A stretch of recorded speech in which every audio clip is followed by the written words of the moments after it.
हाँ, तो हमने अभी तक डिस्कशन किया कि सिंगल लूप अगर होती तो कैसे करते, कि सिंगल लूप मींस इस तरह की लूप हमने डिस्कस की कि ये अगर क्वेश्चन होते तो हम कैसे करते, तो ये सभी आपस में एक दूसरे की सीरीज में, जैसे R1 R2 R3, तो ये तीनों मिलके एक सिंगल रेजिस्टेंस हो गए R1 plus R2 plus R3।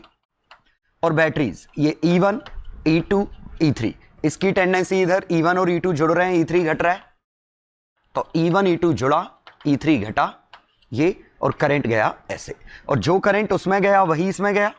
तो यहां करंट हम लिख लें E1 plus E2 minus E3 by R1 plus R2 plus R3। तो अब हम हर जगह करंट जानते हैं, हर जगह पोटेंशियल निकाल लेंगे, पोटेंशियल डिफरेंस। तो यहां हमें कुछ करने की जरूरत नहीं पड़ी, कंबाइन हो गया। लेकिन दिक्कत कहां आएगी, जहां एक से ज्यादा लूप होंगी, जैसे ये था। अब यहां एक से ज्यादा लूप है, तो अब आप सीरीज में नहीं मान सकते किन्हीं को भी। क्यों? सीरीज में कब मानते हैं, जब सब में करंट सेम हो, लेकिन इसमें करंट इसमें करंट इसमें करंट डिफरेंट होगा, तो सीरीज वाला मेथड तो अपना गड़बड़ हो गया, कंबाइन करने वाला। लेकिन अब हम इसमें मेथड यूज करेंगे लूप लॉ, मतलब एक्चुअली किरचॉफ्स वोल्टेज लॉ, इसी को मैं लूप लॉ कह रहा हूं, और किरचॉफ्स करंट लॉ, इनके कॉम्बिनेशन को। किरचॉफ्स करंट लॉ क्या है कि किसी भी नोड पे जितना करंट अंदर आ रहा है उतना ही करंट बाहर निकलेगा। जैसे ये 3 एम्पियर अंदर आया, ये 2 एम्पियर है, तो ये पक्का 1 एम्पियर। किरचॉफ्स वोल्टेज लॉ क्या है कि मूविंग अलोंग अ लूप, अगर हम किसी लूप में मूव करते हैं तो सभी ड्रॉप का समेशन 0 होगा। मतलब लॉजिक क्या है कि एक पॉइंट से चालू की और घूम फिर के आप उसी पॉइंट पे वापस आ गए, तो जो नेट पोटेंशियल डिफरेंस है दैट विल बी 0। ठीक है, तो हम ये दो लॉ यूज करेंगे। तो लिखता हूं किरचॉफ्स करंट लॉ, स्टेटमेंट इसका बुकलेट में मिल जाएगा, और ये है net current arriving at a point is equal to net current leaving from the point.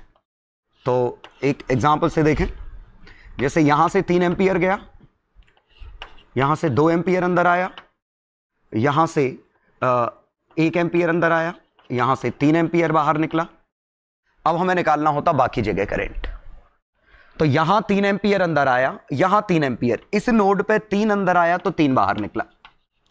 इस नोड पे 3 एम्पियर और 3 एम्पियर अंदर आया तो 6 एम्पियर, इस पे 6 अंदर आया 3 बाहर निकला तो 3 एम्पियर।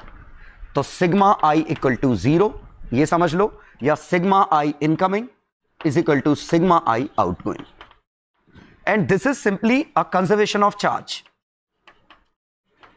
इसका पीछे का प्रूफ क्या है कि चार्ज कंजर्व्ड है। 1 सेकेंड में जितना चार्ज आ रहा है उतना बाहर निकल रहा है, 3 एम्पियर 3 एम्पियर, 1 सेकेंड में 6 कूलम अंदर आया, 6 कूलम बाहर गया। तो ये कंजर्वेशन ऑफ चार्ज है कि charge can neither be created not destroyed, जितना अंदर आएगा उतना बाहर निकल जाएगा, कहीं पे भी चार्ज स्टोर नहीं हो रहा है, मतलब wire is not storing charge. तो इक्वेशन ऑफ कंटिन्यूटी की तरह है। सेकंड हम बात करें किरचॉफ्स वोल्टेज लॉ, और किरचॉफ्स वोल्टेज लॉ क्या है कि मूविंग अलोंग अ लूप, तो डेल्टा भी आपका 0 आना चाहिए, कि अगर आप किसी लूप में पूरा मूव कर जाते हैं तो डेल्टा भी 0 आएगा। ये कुछ इस तरह, मान लीजिए कोई लूप ऐसी होती, इसमें से करंट आई गया, ये E1 ये E2 R1 R2, तो इस पॉइंट से चालू करो, यहां से मैं ऐसे घूम रहा हूं, यहां से चालू करो, E1 का इंक्रीमेंट माइनस आई R1 का डिक्रीमेंट, E2 का डिक्रीमेंट। देखिए करंट के अलोंग मूव करोगे IR घटेगा, बैटरी के अगेंस्ट गए ऐसे E2 घट गया, यहां से फिर से IR2 घट गया, और हम वापस उसी पॉइंट पे पहुंच गए 0। तो ये कुछ और नहीं, conservative nature of electric field है। हमें पता है कि जितने भी कंजर्वेटिव फील्ड होते हैं उनकी प्रॉपर्टी ये होती है कि क्लोज लूप में घूमने पे वर्क डन 0 होता है, और वर्क डन क्या है, E डॉट DL की तरह। तो क्लोज लूप में घूमने पे E डॉट DL 0 है, ये सिंबल क्लोज लूप का है। तो हम यही दो प्रॉपर्टी यूज करेंगे सर्किट को सॉल्व करने के लिए, और ये ऑलमोस्ट यूनिवर्सल है, कहीं भी लग जाएंगी। एग्जाम्पल 1,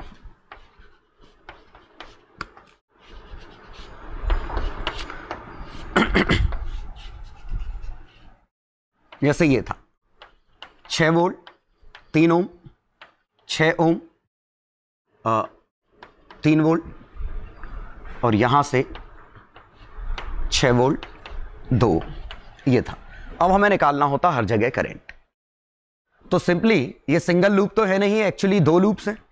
तो हम क्या करेंगे, सबसे पहले करंट वेरिएबल मानेंगे। मान लेते हैं इसमें करंट I1 गया, इस ब्रांच में करंट I2 गया। तो यहां से कितना गया, I1 plus I2। Kirchhoff's current law already हम लगा चुके हैं और यहां से I1 अंदर आया, I2 अंदर आया, I1 प्लस I2 अंदर बाहर निकला। अब Kirchhoff's voltage law is yet to be applied. तो एक लूप ये है, एक लूप ये है, इन दोनों लूप में मूव करते हैं। पहले ऊपर वाली लूप में मूव करें ऐसे। अब इस लूप में मूव किए तो यहां से यहां गए, -3I1 का ड्रॉप, करंट के पैरेलल जा रहे हैं। 3 वोल्ट का ड्रॉप, बड़ी डंडी से छोटी डंडी। अब हम घूम फिर के इधर जा रहे हैं, इधर, तो ये 6 का फिर से ड्रॉप, बड़ी डंडी से छोटी डंडी। लेकिन यहां 6I1 का इंक्रीमेंट है अगेंस्ट द करंट गए। ये पहली इक्वेशन। फिर रिपीट कर रहा हूं, 3I1 का डिक्रीमेंट क्योंकि करंट के पैरेलल गए, 3 का डिक्रीमेंट, 6 का डिक्रीमेंट, 6I1 का इंक्रीमेंट, एक इक्वेशन। ठीक है, इसको सुधार के लिख सकते हैं 3I1 plus 9 is equal to, ये I2 था, sorry, 3I2 plus 9 is equal to 6I1। और इसी को सुधार लें तो I2 plus 3 is equal to 2I1, एक इक्वेशन। दूसरी इक्वेशन इस लूप पे, तो 6I1 का डिक्रीमेंट, 6I1 का डिक्रीमेंट, 6 का इंक्रीमेंट, 6I1 घटा, 6 बढ़ा, फिर से 6 बढ़ा, -2, इससे I1 प्लस I2 जा रहा है, ये घटा इक्वल टू 0। दूसरी equation, -6I1 -2I1 -8I1 -2I2, 6 और 6 12 equal to 0। 4I1 plus I2 equal to 6। वहां से आया था 2I1 minus I2 equal to 3। जोड़ दो, 6I1 इक्वल टू 9। तो I1 की वैल्यू आ गई 3/2, I1 की वैल्यू 3/2 आ गई, तो I2 की वैल्यू आ गई 0। ठीक है, क्रॉस चेक करते हैं। हाँ, पॉजिटिव आ गई, मतलब जो हमने डायरेक्शन मानी थी सही थे। नेगेटिव आती तो हम पलट देते। अब हम ये वेरीफाई कर लेते हैं कि हमने सही निकाला है कि नहीं। तो ये वेरीफाई हम कैसे करेंगे, बड़ा आसान सा है। तो वेरीफाई हम ऐसे करेंगे, ये 3 वोल्ट है, यहां से तो करंट गया नहीं, तो यहां से करंट गया नहीं, तो यहां 3 वोल्ट का चेंज आया। ये 6 वोल्ट है, यहां से करंट कितना गया, 3/2 एम्पियर। कैसा, इसी तरफ। और अब चेक करो, यहां से 6 घटा और ये कितना है, 9 बढ़ा, 6 घटा 9 बढ़ा, चेंज कितने का आया, 3 वोल्ट का, मतलब वेरीफाई हो रहा है। तो ये हमने सही निकाला इस तरीके से। तो बड़ा सिंपल सा कॉन्सेप्ट था। जितनी लूप है उतनी इक्वेशन आएंगी। हालांकि ये इक्वेशन लिखने का स्लाइटली डिफरेंट तरीका ये हो सकता था, इनडायरेक्टली वही है। स्लाइटली डिफरेंट तरीका क्या हो सकता था, ए से बी जाने के 3 रास्ते हैं, एक रास्ता ये, एक रास्ता ये, एक रास्ता ये।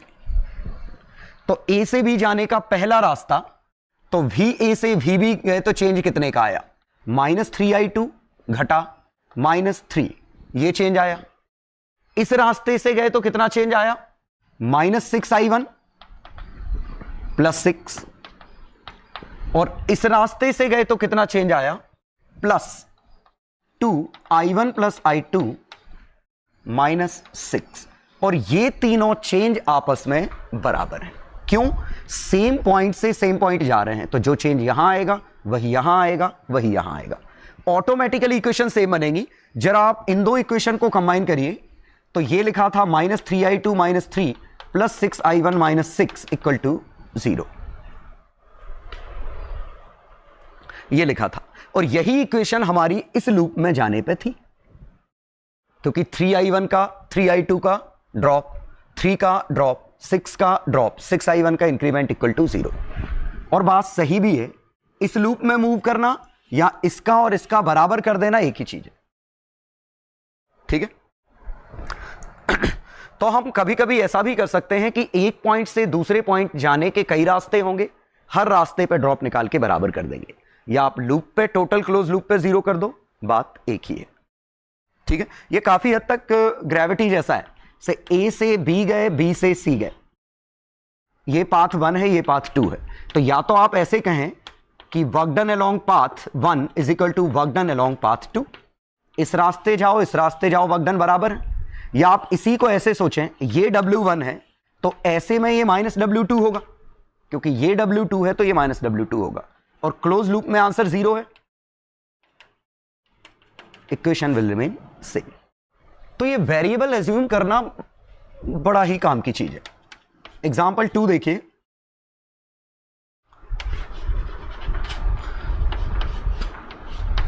यहां से ये 3 एम्पियर करंट गया, ये 2 ओम, 1 ओम, 3 वोल्ट, 2 वोल्ट। अब पूछा होता करंट थ्रू ईच ब्रांच, और पोटेंशियल डिफरेंस पूछा होता ए और बी के बीच में, करंट और दूसरा V A minus V B या V B minus V A, जो भी पूछा होता, ये पूछा। पहले तो ये समझने की कोशिश करिए कि आपकी इच्छा अगर ये हो रही है कि ये 2 ओम है, ये 1 ओम है, और यहां से 3 एम्पियर गया तो 2:1 में बांट दूं, बिल्कुल गलत है, क्योंकि बिल्कुल ऐसा होता अगर ये ऐसे होते। लेकिन ये रेशो तभी काम करता है जब ये दोनों रेजिस्टेंस प्योर हो, बैटरी कनेक्टेड ना हो। लेकिन बैटरी कनेक्टेड है तो फिर रेजिस्टेंस के रेशो में नहीं बांट सकते, तो ये तो फेल हो गया हमारा तरीका, ठीक है। तो 2:1 में तो नहीं जाएगा, कुछ और होगा। अब हमें नहीं पता कितना होगा, तो कोई बात नहीं, वेरिएबल ही तो है, अज्यूम कर लो कुछ। तो यहां से करंट अगर आप I मान लें तो यहां से करंट कितना होगा, 3 माइनस I। अपने आप में किरचॉफ्स करंट लॉ लगा चुका हूं, इन दोनों का सम 3 है। I1 और I2 लेता तो फिर I1 plus I2 equal to 3 लगाना पड़ता। अब मैंने ये लिया, अब चाहे मैं इस लूप में मूव करूं या यहां से यहां जाने के 2 रास्ते हैं वैसे करूं, बात एक ही। मैं इस लूप में मूव कर रहा हूं तो -1I2, सॉरी 1I, 1I का डिक्रीमेंट, 3 का इंक्रीमेंट, 2 का इंक्रीमेंट, 3 बढ़ा, 2 बढ़ा, और यहां से बढ़ा, करंट ऐसा है हम अगेंस्ट गए, इक्वल टू 0। एक ही इक्वेशन से काम चल गया, एक ही वेरिएबल था। तो -I plus 5 plus 6 minus 2I equal to 0, I is equal to 11/3, ठीक है। अपना I आ गया 11/3। तो अब देख लेते हैं हमने ये सही निकाला है कि नहीं।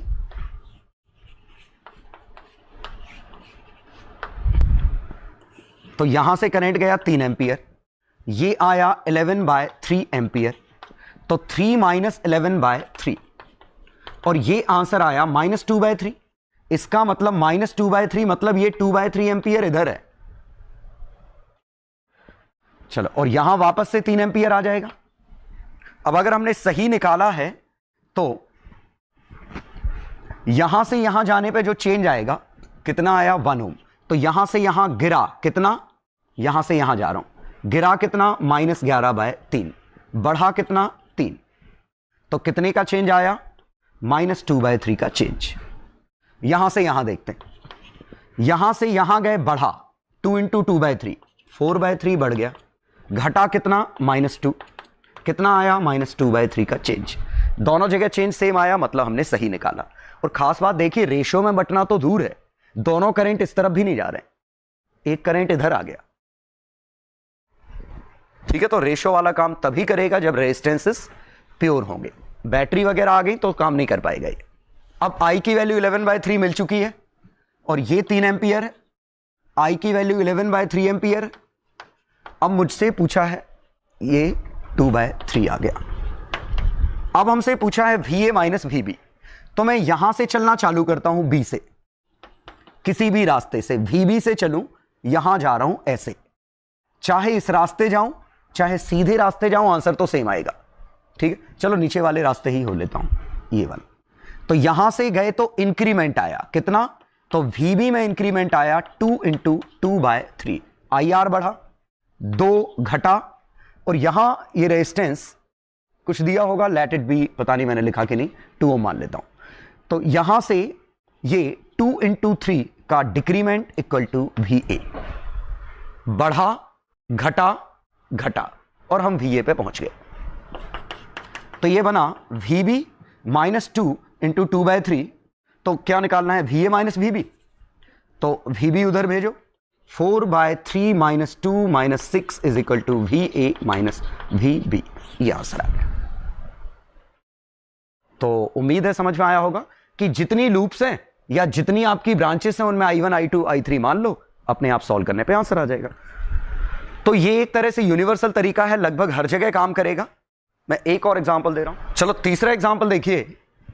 ये थोड़ा सा और गंदा है, ब्रिज का तो सवाल ही पैदा नहीं होता, बैटरी आ गई है, तो व्हीटस्टोन ब्रिज का तो मतलब नहीं है।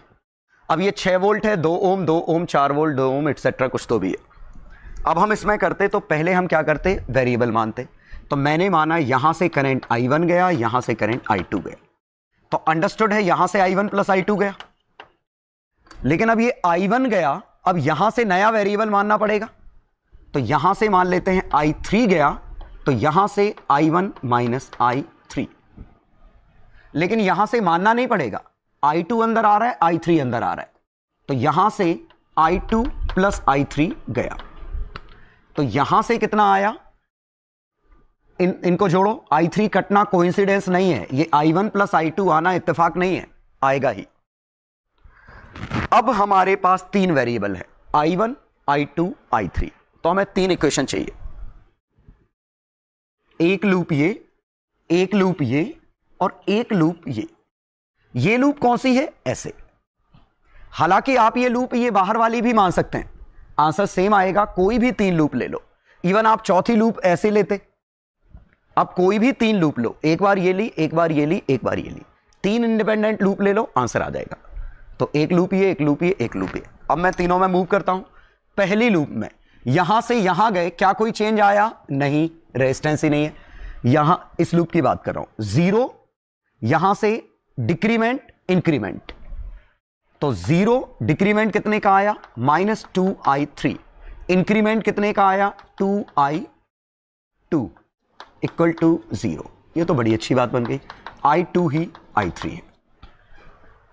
ठीक है, अब हम इस लूप में जाते हैं, यहां से मैं मूव कर रहा हूं, यहां से चालू कर रहा हूं। तो डिक्रीमेंट आया -2 I1 - I3 का डिक्रीमेंट, फिर डिक्रीमेंट आया 4 का, रेजिस्टेंस तो है नहीं, तो सीधे वोल्टेज में गए, बड़ी डंडी से छोटी डंडी, 4 गिर गया। फिर बढ़ेगा कितना, 2I3 इक्वल टू 0। अब यहां से सॉल्व करें, तो -2I1 नीचे लिख देता हूं, -2I1 + 2I3 -4 + 2I3 equal to 0। 2I3 2I3 2I1, तो -I1 + 2I3 इक्वल टू 2। ये 2 काट दिया, तो -I1 2I3 इक्वल टू 2। दूसरी इक्वेशन, पहली इक्वेशन, एक और चाहिए। अब मैं इस लूप में मूव करता हूं, इस लूप में ऐसे जाते तो कितने का ड्रॉप आया, -2I2 घटा, यहां से 4 बढ़ा, 4 बढ़ा, यहां से -2I1 + I2 घटा, यहां से 6 बढ़ा, इक्वल टू 0। ये आया। अब इसको सिंप्लीफाई करते हैं, -2I2 -2I1 2I2 और 2I2 4I2 हो गए, 6 और 4 10 इक्वल टू 0। तो ये I1 + 2I2 इक्वल टू 5। ये आ गया। तो यहां I1 की वैल्यू I2 के टर्म में छाप दूं, तो I1 की वैल्यू 5 - 2I2, एक इक्वेशन। यहां से I2 की वैल्यू I3, तो -I1 प्लस, तो I1 की वैल्यू कितनी है, -5 - 2I2 + 2I3 I3 ही I2 है, equal to 2, -5 plus 2I2 plus 2I2 equal to 2। तो यहां से 7, I2 की वैल्यू 7/4, I3 की वैल्यू 7/4, I1 की वैल्यू 5 - 2 × 7/4 3/2, I1 आया 3/2। लेकिन क्या, तो उम्मीद है क्वेश्चन में समझ में आ गया होगा। अप्रोच फिर शुरू कर रहा हूं कि I1 यहां भेजा, I2 यहां भेजा, अपने आप यहां I1 + I2 आ गया। I1 में से I3 यहां भेजा तो बचा हुआ यहां आ गया। इस पॉइंट पे I2 और I3 अंदर आए तो I2 + I3 बाहर गए। एक तरह से किरचॉफ्स करंट लॉ हम पूरे में यूज कर चुके हैं। अब बस लूप लॉ बचा है। तो 3 लूप थी, 1 लूप, 2 लूप, तीसरी लूप। ठीक है। हाँ, इसमें एक इंपॉर्टेंट चीज बतानी है कि आपने 1 लूप ये ली, 1 लूप ये ली, तीसरी लूप ये ले लेते, तो जो 3 इक्वेशन बनती, तीनों इंडिपेंडेंट नहीं बनती, आपका आंसर कभी नहीं निकलता। वजह 1 लूप ये, 1 लूप ये, 1 लूप ये, तो आपने ये 6 वोल्ट बैटरी और ये 2 ओम तो कभी यूज ही नहीं किया इक्वेशन में। अब ऐसा तो हो नहीं सकता इसमें इंडिपेंडेंट आंसर आ जाए। मतलब दरअसल क्या हुआ, ये 2 लूप की इक्वेशन लिखोगे, अपने आप ये वाली लूप उनके अंदर शामिल हो चुकी है। चाहो तो करके देख लेना, आपको नई इक्वेशन नहीं मिलेगी, इन दोनों से ही मिलके एक इक्वेशन बनेगी। इन दोनों को जोड़ोगे ना तो तीसरी लूप की इक्वेशन आ जाएगी। इसीलिए जो 3 लूप चुनेंगे उसमें पूरा पोर्शन कवर अप होना चाहिए। 1 लूप ये, 1 लूप ये, तीसरी लूप ये। हां, तीसरी ये भी लेते चलता, क्योंकि इन दोनों का रोल तो अब भी आ जाएगा। एनीवे, हमने इक्वेशन मानी एक ये, एक ये, एक ये, और हमेशा लूप में क्या कर रहे हैं, लूप के पैरेलल जा रहे हैं। वायर पे तो ड्रॉप आएगा नहीं, करंट के पैरेलल गए तो घटा, एंटी पैरेलल गए बढ़ा। बैटरी में तो बड़ा सिंपल है, बड़ा डंडा छोटा डंडा। 3 इक्वेशन लिखी, सॉल्व किया, सिंप्लीफाई किया। अच्छी बात है, तीनों पॉजिटिव आए। तीनों पॉजिटिव आए मतलब हमने जो डायरेक्शंस मानी थी वो पूरी तरह से सही थी। ठीक है। अब हर जगह अगर करंट लिखना होता तो I1 कितना आया, यहां से गया 3/2 एम्पियर, I2 कितना आया 7/4 एम्पियर, ये आया 7/4 एम्पियर। शायद एक बात इसमें आप समझ सकते थे कि ये वाला रेजिस्टेंस और ये वाला रेजिस्टेंस पैरेलल में है। क्यों? ये टर्मिनल कॉमन है और ये आपस में कनेक्टेड है, बैटरी कहीं लगी नहीं है। ये दोनों पैरेलल में आइडेंटिकल हैं तो बराबर करंट जाना चाहिए, बराबर गया भी है। अब ये I1 - I3, 3/2 और 7/4 -1/4, ये पलट गया। और हमने सही सॉल्व किया होगा तो इधर कंट्राडिक्शन नहीं होगा। 7/4 बाहर निकला, ये दोनों अंदर आए, ये बाहर निकला, बिल्कुल सही। I2 और I3 का समेशन 7/4 और 7/4 का समेशन 7/2, 7/2 अंदर, 1/4 बाहर, तो 13/4 यहां से बाहर निकला। और यहां से मैच कर रहा होगा, बिल्कुल सही है, मैच कर रहा है। तो ये हमने सर्किट सॉल्व कर लिया। तो मैं कुछ क्वेश्चन दे रहा हूं, क्वेश्चन ट्राई करने हैं हमको। चलो, ये 3 क्वेश्चन है। पहले क्वेश्चन में ए कोई एक पॉइंट है, बी कोई एक पॉइंट है, ओपन सर्किट नहीं है क्योंकि करंट जा रहा है, तो ये आगे भी सर्किट कुछ होगा, यहां पीछे भी कुछ होगा। यहां से 4 एम्पियर अंदर आया, 4 एम्पियर बाहर निकला। ये दोनों में बटा होगा, सर्टेनली आधा आधा नहीं बटेगा, क्योंकि 2 ओम तो है, बैटरी डिफरेंट है, तो बराबर रेजिस्टेंस होने से 1:1 में नहीं बटेगा, वेरिएबल मानने पड़ेंगे। आपको ए और बी का पोटेंशियल डिफरेंस बताना है। ऑब्वियसली फॉर दैट आप ऐसे यहां से यहां मूव करोगे, तो आप या तो ऐसे मूव करोगे, या तो ऐसे मूव करोगे, या दाएं तरफ से मूव करोगे, तो यहां तो करंट चाहिए, तो निकालना पड़ेगा। क्वेश्चन नंबर 2 में अब देखिए 2 ओम 2 ओम 2 ओम 2 ओम, देख के लग रहा है कि ये ब्रिज है, लेकिन ब्रिज होता अगर बीच में रेजिस्टेंस होता तो वो उड़ जाता। ब्रिज के लिए जरूरी क्या है, बीच में रेजिस्टेंस हो, लेकिन यहां क्या है, बैटरी, तो व्हीटस्टोन ब्रिज नहीं है। आपको I1 I2 I3 मान के ही करना पड़ेगा। तीसरे क्वेश्चन में ammeter A1 ammeter A2, A1 की रीडिंग दी है, तो देखिए एक मैंने रीडिंग दे दी तो मैंने एक अननोन भी दे दिया, R अननोन है। अब आपको R की वैल्यू और रीडिंग ऑफ A2 ये निकालना है। करिए ट्राई। चलो सॉल्यूशन देखो, 4 एम्पियर ऊपर गया, अब यहां से I और यहां से I लिया, यहां मैंने से 4 - I ले लिया, यहां से ऑब्वियसली 4 एम्पियर है, ये हमारी लूप मिल गई।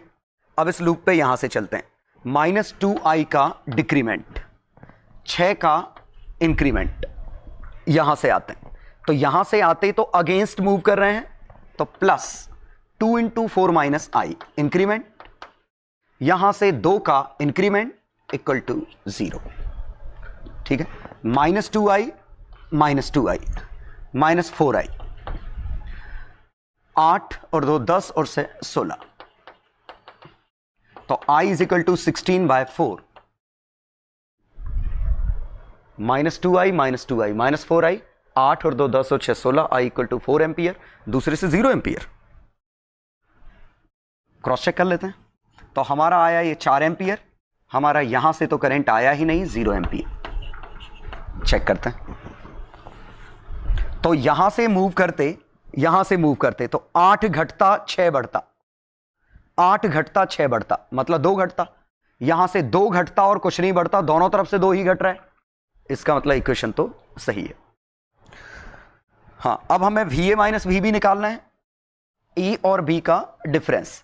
तो हम यहां से चलना चालू करते हैं ऊपर, तो VB से चलना चालू किए तो VB में 8 घटा, यहां से चलूं 2 घटा, 0 बढ़ा, यहां से 8 और घटा, इक्वल टू VA। तो VB minus VA is equal to 18। ठीक है, सेकेंड क्वेश्चन तो बड़ा स्ट्रेट फॉरवर्ड था।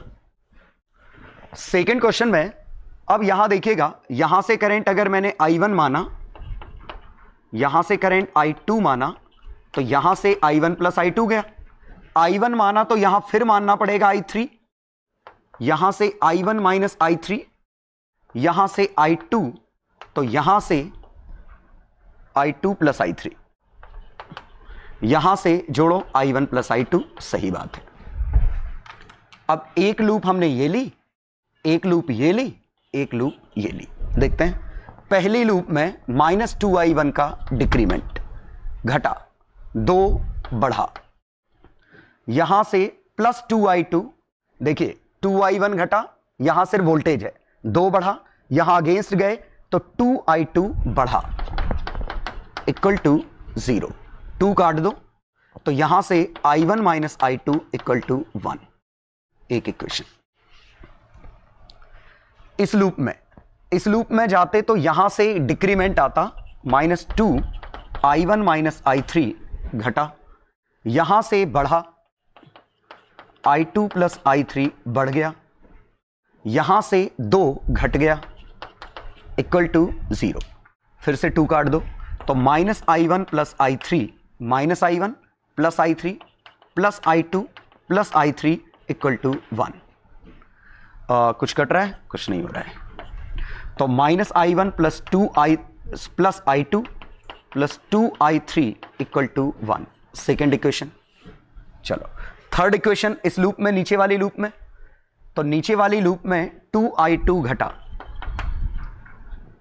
-2i2 प्लस I3 घटा, -6 घटा, डिक्रीमेंट और डिक्रीमेंट, ठीक है, equal to 0।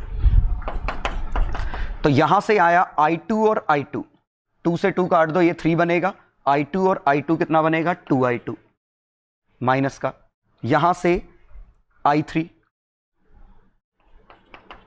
Plus 3 equal to 0, ये बना।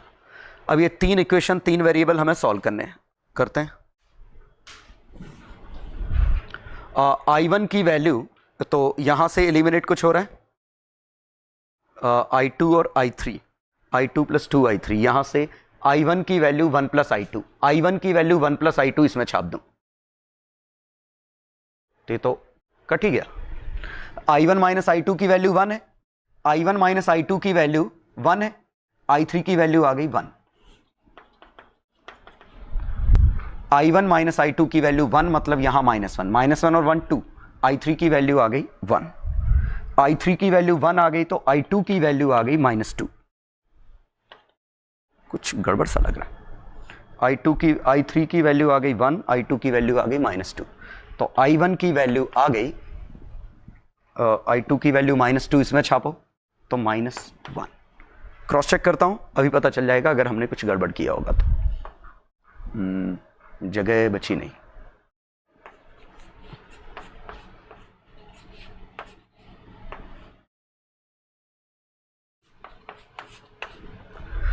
अब देखें I1 की वैल्यू हमारी आई -1 मतलब 1 एम्पियर उल्टा, I2 की वैल्यू आई -2 मतलब 2 एम्पियर इधर, मतलब यहां से आया 3 एम्पियर, यहां से I1 minus I3, I1 minus I3 और I1 माइनस I3 मतलब 2 एम्पियर, और यहां से ये 3 एम्पियर है तो यहां से इस हिसाब से 1 एम्पियर आएगा, I2 plus I3, I2 plus I3 1 ampere. अब देख लेते हैं, ये हमारा डेटा आ गया। अब वैल्यूज देखें, वैल्यूज देखने के लिए यहां से देखें, अगर मैं इसका 0 वोल्ट मान लूं, 0 वोल्ट मान लूं तो 2 ओम, इसका 4 वोल्ट हो गया, यहां बढ़ गया, इसका कितना हो गया 6 वोल्ट, और यहां से भी 6 वोल्ट ही था, ये तो सही आया। इसका 0 मानूं तो इसका कितना हो गया 2 वोल्ट और 4 6 वोल्ट, डिफरेंस 2 वोल्ट, सब कुछ सही है, मतलब हमने सही किया है। तो आंसर हमारे फाइनली ये आए। अब आपने वेरिएबल जैसे भी लिए होंगे, फाइनली आंसर आपको इसके टर्म में लिखना है। ऑब्वियसली शायद हमें यहां का आंसर चाहिए था, इस बैटरी से जाने वाला करंट, तो 2 एम्पियर अंदर आया, एक बाहर निकला, इसका मतलब 1 एम्पियर यहां से नीचे की तरफ आया होगा। हाँ, एक और तरीका है वेरीफाई करने का, वर्क एनर्जी थ्योरम। इसने कितनी पावर दी 18 वॉट, इसने कितनी power the 2 volt 2 what, total power दोनों ने दी ही है 20 वॉट सप्लाई की। अब लॉस कितने का हुआ I square R, 1 square into 2 ohm, 1 square into 2 2 watt, 2 square into 2 8 watt, 2 square into 2 8 watt, 1 square into 2 2 watt, तो आंसर 20 वॉट आया। इसका मतलब फिर से हमें पता चला कि सही सॉल्व किया है। ठीक है, क्योंकि कम चांस है कि 3 वेरिएबल हो और आप एक बार में बिल्कुल सही आंसर निकाल दो, होगा आपको 1-2 बार ट्राई लगेगा। तो इस तरीके से क्रॉस चेक करिएगा आपने सही सॉल्व किया है कि नहीं। क्वेश्चन 3, 2 ओम 6 वोल्ट 6 वोल्ट 2 ओम एटसेट्रा।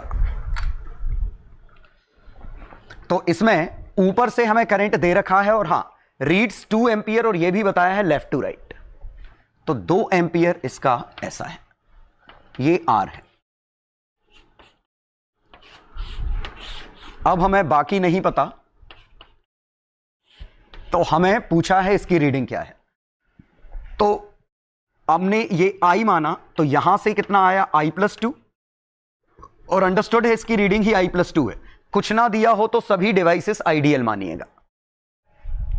चलो, ये 6 वोल्ट 2 ओम, 6 वोल्ट 2 ओम, रेजिस्टेंस R, ठीक है, ये रीडिंग 2 एम्पियर थी। अब हमें निकालना है इसकी वैल्यू, तो वेरिएबल 2-2 हैं I और R, तो लूप भी तो 2-2 हैं। पहली लूप 2R का डिक्रीमेंट, 2R का डिक्रीमेंट, 6 का इंक्रीमेंट, 2I का इंक्रीमेंट इक्वल टू 0। तो इस R और I को इधर ले जाएं तो R minus I equal to 3। Second ऐसे घूमते हैं, हाँ कंफ्यूज मत हो ना, डायमेंशनली गलत नहीं है, R माइनस I इंटू 1 सोच लो। ठीक है, अब यहां ऐसे आया, ऐसे आया तो 2I का डिक्रीमेंट, 6 का डिक्रीमेंट, 2I घटा 6 घटा, यहां से फिर घटा -2I+2, लेकिन 6 बढ़ा इक्वल टू 0, तो -2I -2I -4I, -6 और 4 10 और +6 4, ठीक है, -2I -2I -4I -4 -6 +6 I equal to -1। इसका मतलब हमने जो डायरेक्शन मानी थी वो गलत है, कोई बात नहीं।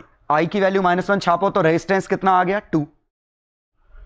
अब हम वेरीफाई कर लेते हैं, रेजिस्टेंस आ गया हमारा 2 ओम, करंट आया 1 एम्पियर, यहां से करंट आया 2 एम्पियर। ठीक है, अब देखते हैं, यहां से चलना चालू करो, 6 बढ़ा 2 घटा, मतलब 4 बढ़ा लेफ्ट टू राइट, यहां से भी 4 बढ़ा, बिल्कुल सही है, तो यहां से भी 4 बढ़ जाए तो मजा आ जाए।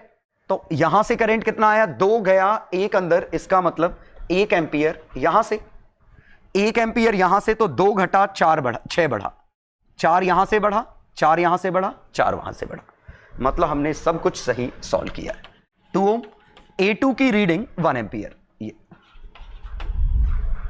तो बड़ी अच्छी बात है कि इस पूरे डिस्कशन में ये समझ में आया, किसी भी तरफ I1 I2 मान लो, ठीक है, जितने लूप्स होंगे उतने आपके अननोन होंगे, उतनी ही आपकी इक्वेशंस होंगी। Kirchhoff's current law already variable मानने में लगा लेंगे, वोल्टेज लॉ लूप में लगाएंगे। कैलकुलेशन गंदे जाते हैं, लेकिन ये बिल्कुल सेफ तरीका है, हमेशा काम करेगा। ठीक है, अगला तरीका हम देखेंगे कि इसी में हम एक नोड मेथड इंट्रोड्यूस करेंगे अगले डिस्कशन में, जहां पे वेरिएबल स्लाइटली कम होंगे इससे।